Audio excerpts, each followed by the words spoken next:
সব পুরা শেষ হয়ে গেছে। আমার মেয়ের ৮,০০০ টাকা জমা দিতে হবে। আমার এই ৮ তারিখের দিন আমি কিভাবে দিব?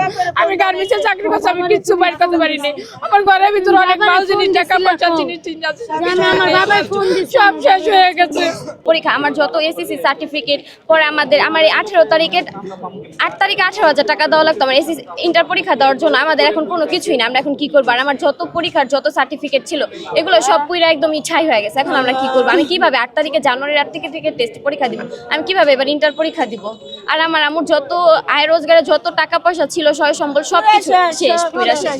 আমরা যে জীবন নিয়ে বাইচা ফিরছি এটাই অনেক। আমাদের বাড়ি একদম আগুন লেগে অন্ধকার হয়ে গেছে। আমরা যে কিভাবে বাইচা ফিরছি এটা আল্লাহ মাহমুদ ছাড়া কেউ জানে না।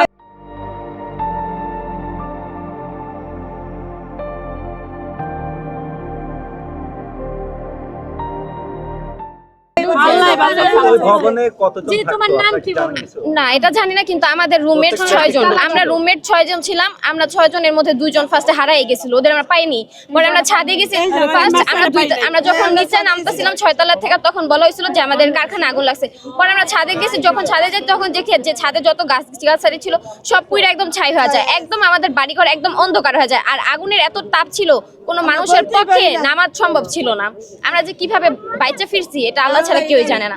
আর যা গেছে তো গেছে, মেন কথা হচ্ছে আমি পরীক্ষা আমি এবার কিভাবে যে দিব এটা তো আমি নিজেই জানি না। আমার 8 তারিখ সানজিদা, আমি ডক্টর শহীদুল্লাহ কলেজে পড়ি, ইন্টার সেকেন্ড ইয়ার। এবার আমি পরীক্ষা দিই 2026 জানুয়ারির 8 তারিখে আমার টেস্ট পরীক্ষা হওয়ার কথা ছিল। 18,000 টাকা জমা দিয়ে তারপর আমার পরীক্ষাটা দেওয়া লাগতো। কিন্তু আমি এখন কিভাবে আমি পরীক্ষা দিব?